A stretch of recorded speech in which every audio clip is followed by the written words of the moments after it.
can't highlight properly, girl. Like my hand is shaking. I can't highlight. Wait. Touch the paper. Shush.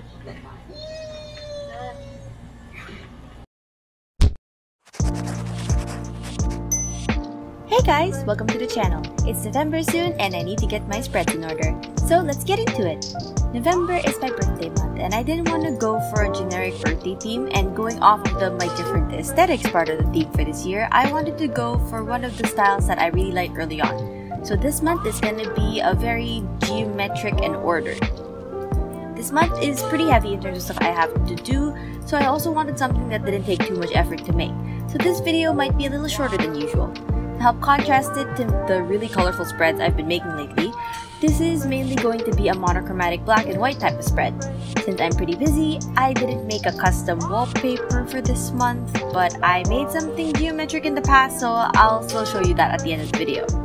The cover is basically a geometric pattern line thingy going across the bottom and climbing up. I already had it sketched out before the recording, but basically I started by making the outer edge of the lines, which I outlined first. The shapes inside needed to work with the predetermined shape outside, so it's best to start with that. The shapes inside basically have to center around the endpoints of lines. If you're kind of confused on that, just think about the lines connecting like how you would write the letter V and not how you would write the letter T.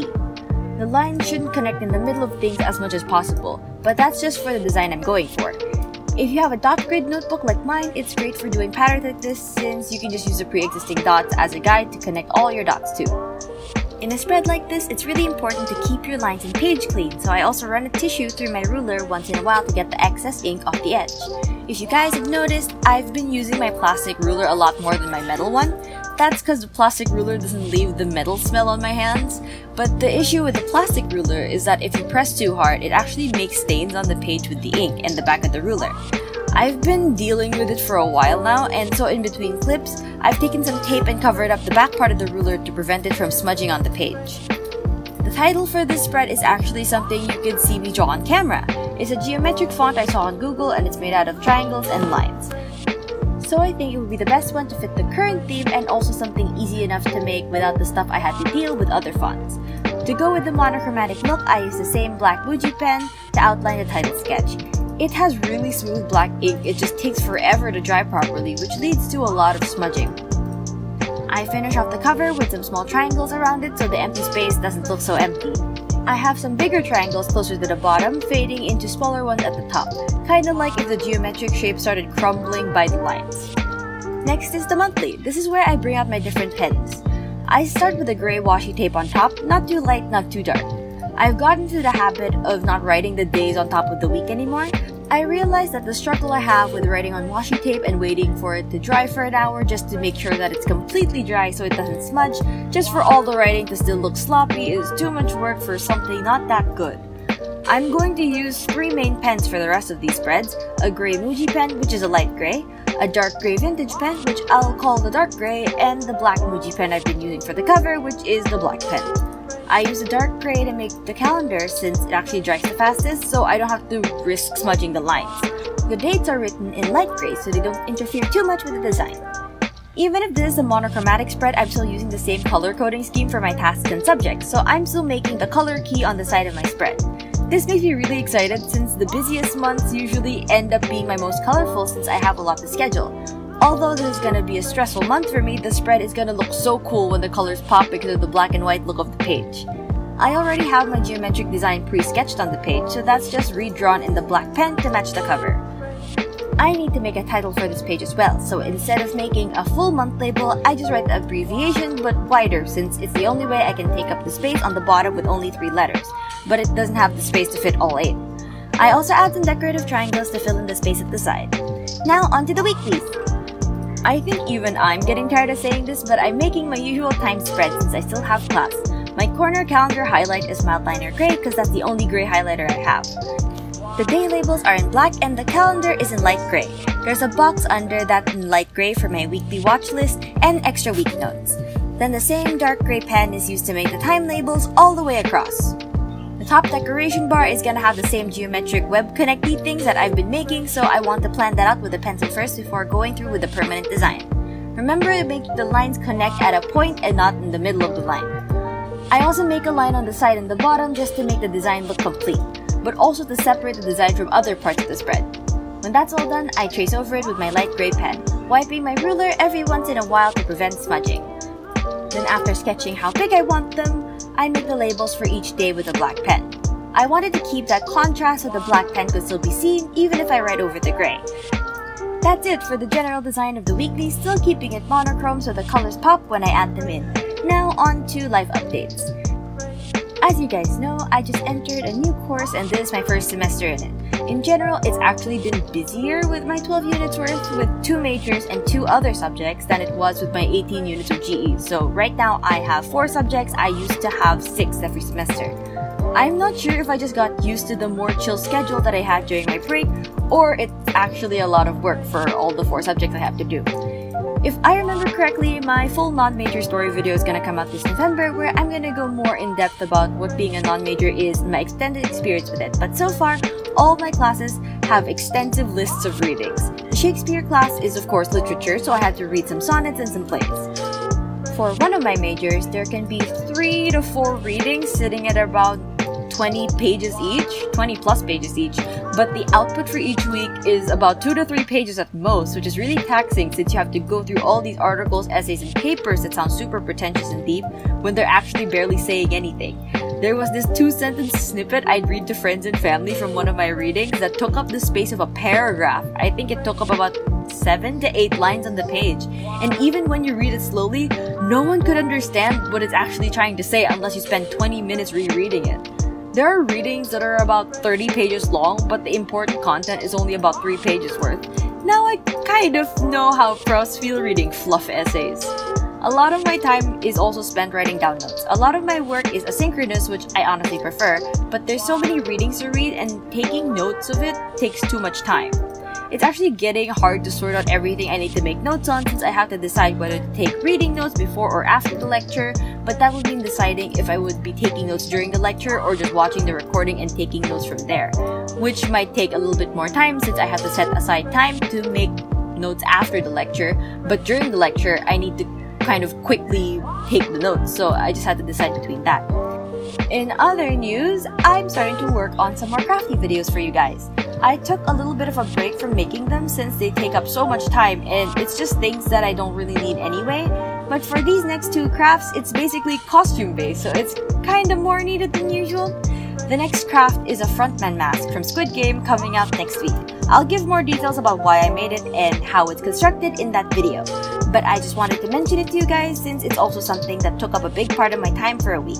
I had to work on it at night since I still have classes, so for a few days my entire night work session was just devoted to finishing the mask by the end of the week, which was mildly stressful. In other crafty news, the second one I'm planning is another Demon Slayer craft. Which one? You'll just have to wait. Since my Tanjiro earrings are actually doing pretty well, I decided to make another one. So my family and I aren't really the type of people who celebrate Halloween, no decorations, no neighborhood trick-or-treating, but I do love costumes. Especially times when I get free reign to wear the ones that I make myself, or at least have parts that I made myself. And Halloween is the only time when people wouldn't find making a costume really weird. My org has this kinda Halloween game night event. Costumes are optional, but I'm kinda sad they ruled out the costume contest because I am so game for that. Regardless of the costume contest anyway, I was still planning to get a photo of the costume for my personal Instagram.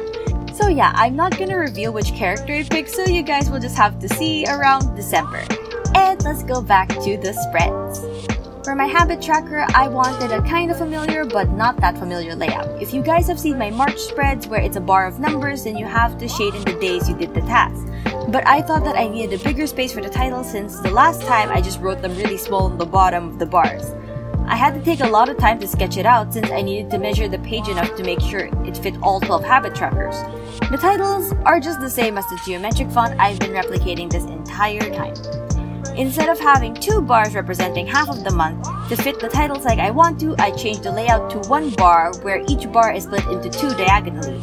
I thought it would look a little bit more like the design where each day is a triangle. When all the sketching is done, I trace the boxes in with the dark gray pen. I use that pen even if it makes thicker lines than my other pens because it's the most smudge resistant with highlighters. While waiting for those to dry, I take my black pen and start outlining the titles. I started with using my ruler to make the lines as precise as possible and even fixing up the messed up pencil lines I made. An issue came up when I was tracing some labels that are so close together that moving the ruler to make another line would touch the previous labels and the ruler would smudge all the wet parts. It's not giant smudges. The spreads look clean on camera, but they're small smudges that you can only see when you're up close. So I tried solving it by placing a tissue on top of the lined ones just to protect it from the ruler and hopefully absorb the wet dots of ink still left on the titles. I got tired of using my ruler for everything since adjusting it, lining it up, and avoiding other letters while moving it started to become too tedious. So I just freehanded the rest of the 12 titles. The place where you can see it most is the letter E, because I didn't really sketch them out proportionally either, so that's fine. Next are the lines on the habit tracker itself. It's literally just lining up with the existing dot grid, so it's easy enough. Just made my way across the entire spread, making sure that I don't make a straight line where it shouldn't be. It's best to start from a place where the ruler fits, so as you move towards the end, you don't have to deal with the spine making the lines all wobbly. It's also kinda useless to assure that the diagonal lines are perfectly dividing the box into two, so I just went across the entire spread freehanding to divide all the boxes into two. Before I do all the decorations, I start with the exercise and sleep tracker first. You guys already know, same format as usual. The tracker numbers are in light gray for both. Use the black pen for the box since it wouldn't be that complex a shape to keep the smudging to a minimum. It's the same pen combo for the small box on the side. During one of my study breaks, I already did some sketching of the geometric designs off cam. I also left the erasing of the previous pencil marks until this time since it takes a long while for the Muji black gel pens to dry. There were already mini smudges and I didn't want to make them any more obvious. For the habit tracker, I used the same light gray pen to draw in the design on two opposing corners. I was debating whether to just place a decoration across the entire spread, but it might look too busy when combined with the shading of each triangle when it's filled. So I went for a more minimal look using the same design concepts as you've seen so many times in this video. When that's done, I move on to the exercise and sleep tracker design. I start by using the light gray to make the titles for each tracker. Since the smudging is less evident when you're using the light gray Muji rather than the black one, I can use my ruler on this one. I had general outlines and shapes and pre-placed dots where I wanted them to connect when I was making this, but I didn't really have the lines that connected them all. So I went around and made all the lines to check how it looks before I commit to it. When that's good and done, I trace that with a dark gray vintage pen. The wider pen should help offset the relative thinness of the labels and a middle ground thickness compared to the highlighters I'm going to use later. I think this is actually going to be one of the few spreads where the design connects across both pages, where the space in between both boxes is used and not just the wider space on the right side. I've decorated the left side space before, but this is the first time since February that I had the design element go over the spine of the notebook. Since I already sketched out the lines, it's easy enough to just go over them. But since I'm using a ruler now, there are some lines that had to be adjusted since my sketching isn't completely lined up. Even without a wallpaper, I'll show you guys a Zoom background I made for my math presentation last semester when I was trying to figure out this entire geometric pattern stuff. Then, off to the full look of the spreads. I hope you guys like the spreads for the month. It's a lot less colorful than I usually go, but I wanted to show that monochrome stuff can still look pretty good. I know I have a bunch of materials and stationery, but if you're starting out a bullet journal with not much supplies, then good spreads are all up to a good layout and a theme. What do you guys think of the spreads? Any suggestions for monthly themes? Leave them in the comments below. If you found this video interesting, hit the like button, and if you want to see more videos like this from me, then hit the subscribe button and the bell to know when a new video is out. I try to upload every week, Monday nights at 8. I guess that's all for this video. Bye guys!